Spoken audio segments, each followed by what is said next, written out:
Already ఇప్పటికే అయితే వర్షాలు గత 3-4 రోజుల నుంచి కూడా తీవ్రంగా వర్షాలు తెలంగాణ వ్యాప్తంగా ఆంధ్రప్రదేశ్ వ్యాప్తంగా కూడా పడుతున్నాయనే చెప్పుకోవచ్చు. అయితే దీనిలో భాగంగా అయితే అసలు ఏ రకంగా వరద ఉధృతి ప్రవహిస్తుందో ప్రస్తుతం అయితే మనం ఆల్రెడీ లైవ్లో చూస్తున్నాం. అయితే వాతావరణ శాఖ కూడా తగిన జాగ్రత్తలు తీసుకోవాలంటూ కూడా హెచ్చరికలు జారీ చేయడం జరిగింది. అయితే ఈరోజు ఉదయం 5:30 గంటలకు ఆ సమయంలో బంగాళాఖాతంలో అల్పపీడనం కూడా ఏర్పడినట్లుగా అయితే వాతావరణ శాఖ అయితే హెచ్చరించింది. అయితే వాయువ్య దిశగా కదులుతూ దక్షిణ ఒడిశా, ఉత్తరప్రదేశ్, ఉత్తరాంధ్ర తీరం గుండా అయితే ఈ అల్పపీడనం కొనసాగే అవకాశం కూడా ఉంది అంటూ చెప్పారు. అయితే రానున్న 24 గంటల్లో ఈ అల్పపీడనం ఇంకా మరింతగా బలపడే అవకాశం కూడా ఉందంటూ చెప్పడం జరిగింది. అయితే ఈ అల్పపీడనానికి అనుసంధానంగా తూర్పు పశ్చిమ ద్రోణి కూడా కొనసాగుతుంది. దీనివల్లే అయితే ఇంతలా అయితే వర్షాలు పడుతున్నాయి తెలంగాణ ఆంధ్రప్రదేశ్ వ్యాప్తంగా అంటూ కూడా చెప్పడం జరిగింది. అయితే రానున్న 24 గంటల నుండి 48 గంటల వరకు రాష్ట్ర వ్యాప్తంగా తెలంగాణ ఆంధ్రప్రదేశ్ వ్యాప్తంగా కూడా విస్తారంగా వర్షాలు కురిసే అవకాశాలు కూడా ఉన్నాయని చెప్పారు. అలాగే ఈరోజు రేపు తెలంగాణ ఆంధ్రప్రదేశ్లోని కొన్ని జిల్లాలకు రెడ్ అలర్ట్, మరికొన్ని జిల్లాలకు ఆరెంజ్ అలర్ట్ కూడా జారీ చేయడం జరిగింది.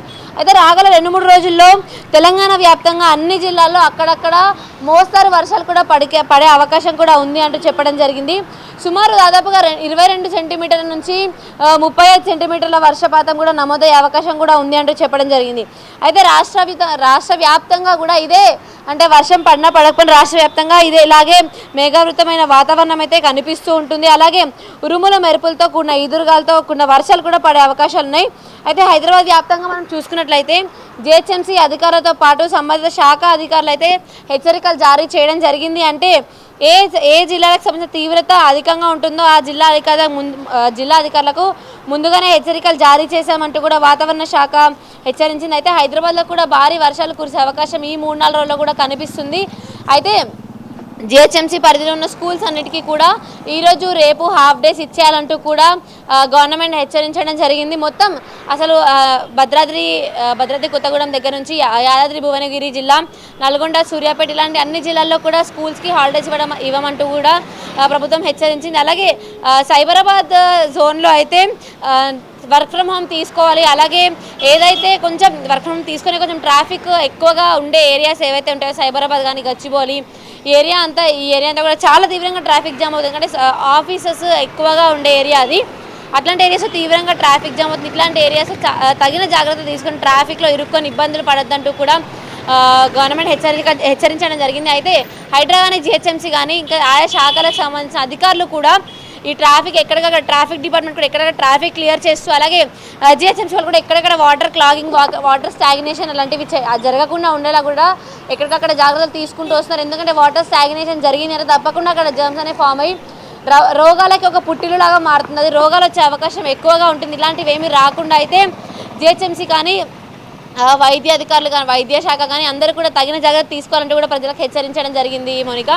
అలాగే హైదరాబాద్ వ్యాప్తంగా ఉన్న అన్ని చోట్ల కూడా తీవ్రంగా వర్షాలు పడే అవకాశం మేజర్గా గచ్చిబౌలి, రాయదుర్గ్, కుకట్పల్లి, అటు మేడ్చల్ వైపు కానీ పంజాగుట్ట అన్ని ఏరియాస్ కూడా తీవ్రంగా వర్షం పడే అవకాశం అయితే ఉందంటూ కూడా హెచ్చరించడం జరిగింది. హైదరాబాద్కి అయితే ఈరోజు రేపు రెడ్ అలర్ట్ కూడా జారీ చేయడం జరిగింది మోనిక. ఇంకా అసలు స్కూల్స్ కానీ కాలేజెస్ కానీ హాఫ్ డేస్ హాలిడేస్ ఇవ్వాల్సిన పరిస్థితి కూడా ఏర్పడింది. అయితే అంటే అప్పటి వరకు లేకుండా సడన్గా ఒకటేసారి వర్షం రావడం ఇలాంటివన్నీ కూడా గత 3 రోజుల నుంచి కూడా చూస్తూ వస్తున్నాం. అయితే మనం ఇక్కడ చూసిన వరద ఉధృతి ఏ రకంగా కనిపిస్తుందో ప్రస్తుతం అయితే మనం చాదర్ఘట్ బ్రిడ్జ్ పైన ఉన్నాం. ఈ చాదర్ఘట్ బ్రిడ్జ్ పైన దాదాపుగా ఎంత తీవ్రంగా వరద ఉధృతి పైన నుంచి వస్తున్న సాగర్కి సంబంధించిన నీళ్ళు అయితే ఇక్కడ తీవ్రంగా ఉధృతి అయితే కనిపిస్తుంది. అయితే దీనికి సంబంధించిన కింద ముంపు ప్రాంతాల వాళ్ళు కూడా చాలా తగిన జాగ్రత్తలు తీసుకొని జాగ్రత్తగా ఉండాలంటూ హైడ్రా కూడా హెచ్చరించడం జరిగింది. అలాగే ముంపు ప్రాంతాల్లో ఉన్న వాళ్ళని కూడా అక్కడ నుంచి సేఫ్ ప్లేసెస్కి తరలించడం కూడా జరిగింది. అలాగే గవర్నమెంట్ కూడా ఏవైతే కొంచెం గుడిసెలు అలాంటివి అయితే ఉంటాయి అట్లాంటి ప్లేస్లో ఉండకూడదు అంటూ కూడా హెచ్చరించింది. అలాగే వర్షం పడినప్పుడు చెట్ల కింద కూడా ఆగడం కూడా మంచిది కాదు, పిడుగులు పడే అవకాశం కూడా ఉంది అంటూ కూడా హెచ్చరించడం జరిగింది. కరెంట్ స్తంభాలు అలాంటివి కరెంటు పాస్ అయ్యేవి ఏమున్నా సబ్స్టేషన్స్ కానీ కరెంట్ స్తంభాలు అట్లాంటి వాటికి కూడా దూరంగా ఉంటారంటూ కూడా హెచ్చరించడం జరిగింది. మొత్తానికి చూసుకున్నట్లయితే ఇంకా రాబోయే 3-4 రోజుల్లో కూడా ఇదే వర్షపాతం అయితే ఈ రకంగానే నమోదయ్యే అవకాశం అవుతుంది. తెలంగాణ ఆంధ్రప్రదేశ్ 2 రాష్ట్రాల్లో కూడా 22 సెంటీమీటర్ల నుంచి దాదాపు 35 సెంటీమీటర్ల వరకు కూడా వర్షపాతం నమోదయ్యే అవకాశం ఉందంటూ కూడా గవర్నమెంట్ హెచ్చరించడం జరిగింది. సుచిత, వర్షధాటి నుంచి ప్రజలకు ప్రభుత్వం ఎలాంటి జాగ్రత్త చర్యలు తీసుకొనుంది? దీని మీద ఏమైనా అప్డేట్ ఉందా? ఎస్ మోనికా, అయితే చెప్తున్నాం మనం చెప్తున్నట్టుగానే కొంచెం ఏదైనా గుడిసెలు అట్లాంటివి ఉన్న ప్లేసెస్ నుంచి కొంచెం స్ట్రాంగ్గా బిల్డింగ్స్ లాంటి ప్లేస్కి తరలి వెళ్ళాలంటూ, అంటే సేఫ్ ప్లేస్కి తరలి వెళ్ళాలంటూ కూడా గవర్నమెంట్ హెచ్చరికలు ఇచ్చింది. ఇలాగే ఏదైతే ఇప్పుడు ఈ దీనికి ఇదే ఉంది, ఫర్ సపోజ్ చాదరగడ్డ దీనికి సంబంధించిన ముంపు ప్రాంతాలు ఏవైతే ఉంటాయో ఆ ముంపు ప్రాంతాల్లో ఉన్న ప్రజల్ని కూడా సేఫ్ ప్లేసెస్ కూడా హైడ్రా జిహెచ్ఎంసీ తరలించడం జరుగుతుంది. అలాగే ఏదైనా తెలంగాణ ఆంధ్రప్రదేశ్ వ్యాప్తంగా ఏదైతే ముంపు ప్రాంతాలు కొంచెం వరద ఎక్కువగా వస్తే కొట్టుకుపోవడం కానీ, ఇళ్లలోకి నీళ్లు అలాంటి పరిస్థితులు వచ్చే ప్లేసెస్ ఏవైతే ఉంటాయో చాలా ఏరియాస్లో హైదరాబాద్లో దాదాపు మోకాళ్ళ లోతు వరకు కూడా నీళ్ళున్న పరిస్థితులు కూడా గత వారం నుంచి కూడా చూస్తూ వస్తున్నాం. అట్లాంటి పరిస్థితులు ఉన్న చోట్ల మాత్రం ప్రజలు చాలా జాగ్రత్తగా ఉండాలంటూ కూడా గవర్నమెంట్ హెచ్చరించింది. అలాగే వాతావరణ శాఖ కూడా కొంచెం జాగ్రత్తగా ఉండండి అంటూ, గుడిసెలు అంటే ఆ ప్లేస్లో ఉండకుండా స్ట్రాంగ్గా ఉన్న ప్లేసెస్లో కూడా ఉండాలంటూ కూడా హెచ్చరించింది. ఎందుకంటే ఉరుములు మెరుపులతో కూడిన వర్షం అయితే ఈ 4 రోజులు పడే అవకాశం అయితే ఉంది అంటూ చెప్పారు. అంటే 35 సెంటీమీటర్లు అంటే చాలా ఎక్కువ వర్షపాతం, చాలా తీవ్రమైన వర్షం పడే అవకాశం అది.